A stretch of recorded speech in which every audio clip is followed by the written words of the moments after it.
Hello my dear student, हम इस video में देखेंगे दीर्घोत्तरीय प्रश्न जो कि आपके बोर्ड एग्जाम में पूछे जाते हैं। आपके बोर्ड एग्जाम में 4 प्रश्न पूछे जाते हैं और प्रत्येक प्रश्न 5-5 अंक का होता है, यानी 20 अंक दीर्घोत्तरीय से पूछे जाते हैं। इस 20 अंक के लिए हमें मात्र 4 क्वेश्चन को तैयार करना है। यदि आप 4 क्वेश्चन को तैयार कर लेते हैं तो 20 अंक आसानी से प्राप्त कर सकते हैं वहाँ से।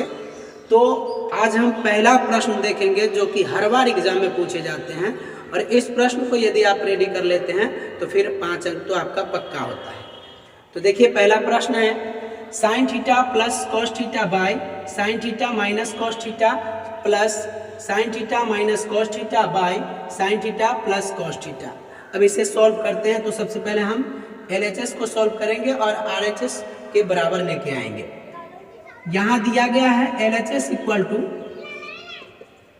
Sine theta plus cos theta और by sine theta minus cos theta plus फिर ये sine theta minus cos theta और by sine theta plus cos theta.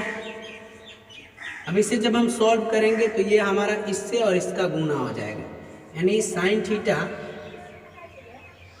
Minus cos theta into sine theta plus cos theta.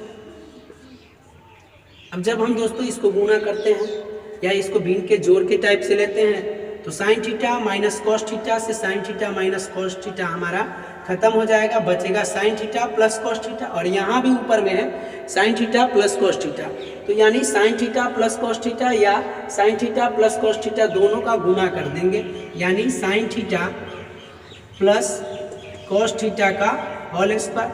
वैसे ही इसमें करेंगे sine theta minus cos theta, और यहाँ भी है sine theta minus cos theta, यहाँ भी हम करेंगे sine theta minus cos theta का होल स्क्वायर।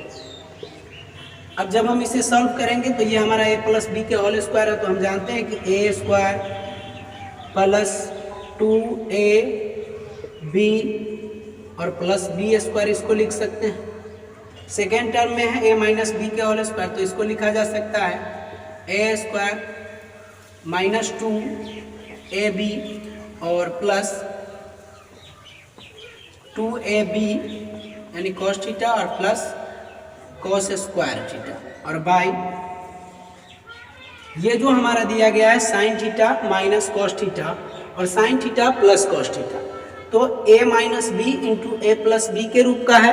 अब इसे करेंगे तो यह हमारा आ जाएगा a square minus b square, यानी sine square theta minus cos square theta.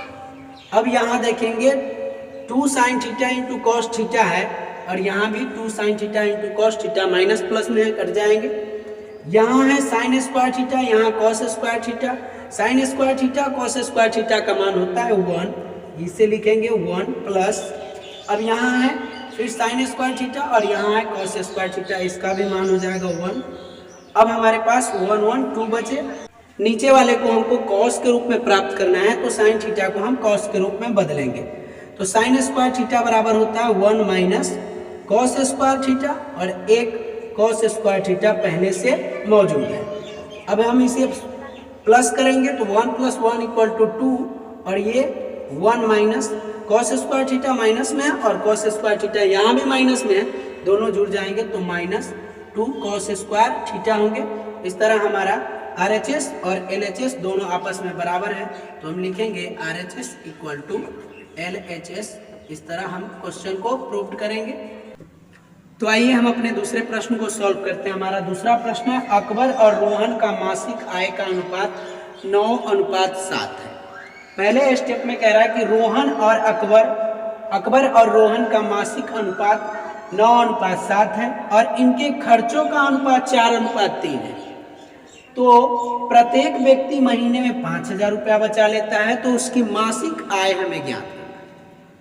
अब देखिए, अकबर और रोहन का मासिक आय का अनुपात 9:7 है, तो हम लिखेंगे अकबर को a से करते हैं, इसकी है 9, और रोहन का है 7, यानी 9:7 के रेशियो में है, इसको हम मान लेते हैं x। अब ये a जो आएगा हमारा यहाँ से 9x आएगा, और r जो हमारा आएगा 7x आएगा।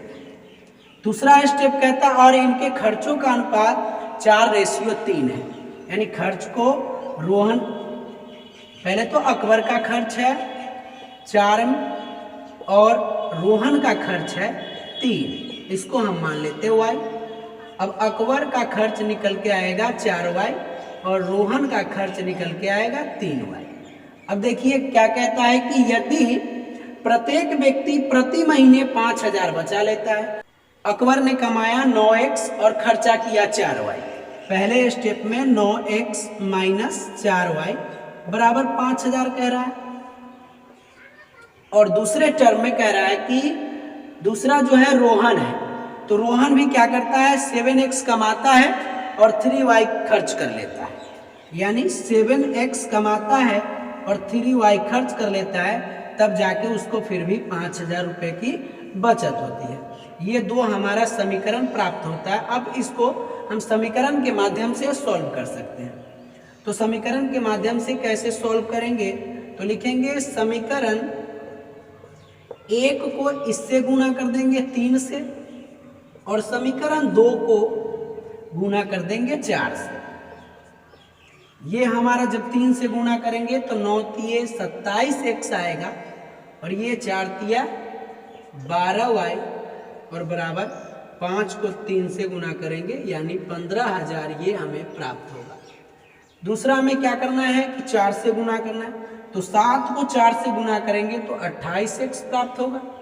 फिर 3 को 4 से गुणा करेंगे तो -12y है, और फिर 5,000 को 4 से गुणा करना है तो ये हमारा 20,000 प्राप्त होगा। अब इसको सॉल्व करना है, यानी घटाना है, तो घटाओ में क्या होता है कि नीचे का चिन्ह चेंज होता है, यहाँ माइनस हो जाएगा, ये वाला प्लस और ये वाला माइनस। अब ये प्लस माइनस दोनों है, कट जाएंगे। 27 में से 28 घटाना है, यानी -x आएगा, और 15,000 में से 20,000 घटाना है, -5,000 आएगा। अब ये और ये खत्म, यानी x का मान जो है 5,000 आया। इसका मतलब हमें पूछ रहा है कि उसकी मासिक आय क्या है। तो अकबर कितने कमा रहा था 9x, तो 9 गुने 5,000 हो जाएगा, यानी 45,000 अकबर कमा रहा था। और रोहन कितना कमा रहा था 7x, तो 7 इंटू 5,000 इसको करेंगे तो ये 7 बचे 35,000 रुपया रोहन कमा रहा था। तो इस तरह अकबर और रोहन की मासिक आय, एक की 45,000 है और दूसरे की 35,000 है। इस तरह हम इस क्वेश्चन को आसानी से सॉल्व कर सकते हैं। हमसे जुड़ने के लिए हमारे YouTube चैनल को सब्सक्राइब करें और साथ में बेल आइकन दबाना न भूलें।